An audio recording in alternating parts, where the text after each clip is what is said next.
Tanpa sengaja, tanpa kita tahu, tanpa kita sadar, bisa jadi kita orang-orang yang suka menuruti keinginan iblis.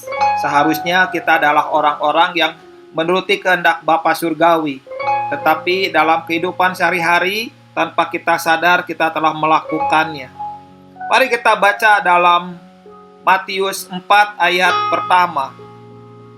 Matius 4 ayat pertama sampai keempat.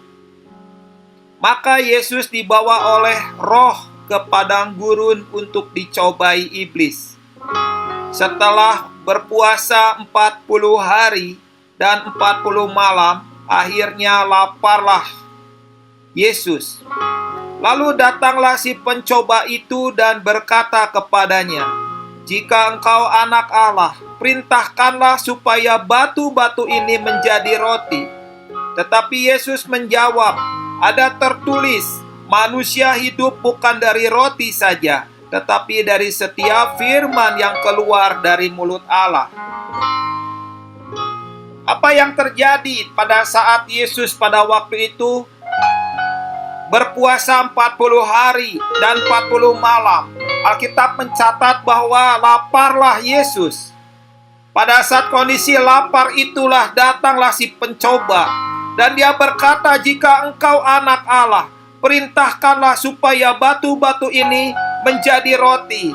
Apakah Yesus sanggup mengubah batu menjadi roti? Sanggup sekali. Tidak terelakkan, Yesus sanggup mengubah batu menjadi roti. Bahkan kalau di zaman sekarang, rotinya itu ada dagingnya, ada saladnya, ada sayurnya.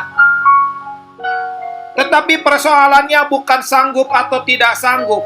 Tetapi Yesus tidak mau mengikuti keinginan iblis.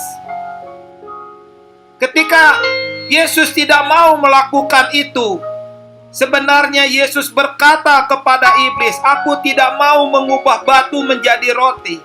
Tetapi Yesus mau memecah-mecah roti. Apa artinya? Artinya kalau Yesus mengikuti keinginan iblis, yaitu mengubah batu menjadi roti, dia hanya sibuk dengan keinginannya sendiri. Dia hanya sibuk dengan kebutuhannya sendiri. Dia tidak hidup untuk orang lain. Dia tidak hidup untuk orang banyak.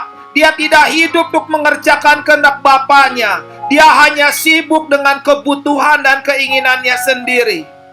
Tetapi Yesus tidak mau melakukan keinginan iblis. Dia mecah-mecah roti. Dia berkata kepada murid-muridnya, pada malam sebelum dia diserahkan, dia mengambil roti dan pecah-pecahkannya. Lalu berkata, "Inilah tubuhku yang dipecah-pecahkan bagi kamu. Makanlah untuk mengingat akan daku." Yesus tidak mau mengubah menjadi roti, tetapi dia mengubah roti itu gambaran hidupnya yang dipecah-pecahkan bagi banyak orang. Hal ini juga terjadi pada umat Tuhan pada hari ini. Apakah kita mengikuti keinginan iblis, yaitu sibuk dengan keinginan sendiri dan sibuk dengan kebutuhan sendiri?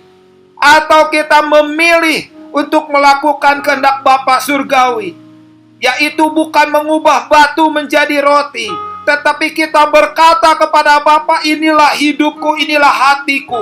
Aku serahkan hidupku kepadamu ya Tuhan." Supaya apa? Seperti yang Yesus lakukan, yaitu mengubah roti itu, gambaran hidupnya yang dipecah-pecahkan bagi banyak orang. Ketika iblis berkata kepada Yesus, "Jika engkau anak Allah, perintahkan batu ini menjadi roti." Sebenarnya iblis ingin supaya kita fokus dengan keinginan dan kebutuhan kita. Tetapi Yesus memilih. Dia tidak memilih tentang laparnya dia. Dia tidak memilih makanan yang saat itu dia sangat lapar. Tetapi dia memilih memecah-mecah roti. Memilih hidup untuk Tuhan, untuk Bapanya. Memilih melakukan kehendak Bapanya menjadi penebus. Memilih untuk hidup bagi banyak orang. Kalau hari ini engkau telah kehilangan hati hidup untuk banyak orang. Itu artinya engkau seperti yang iblis tawarkan dan engkau melakukannya.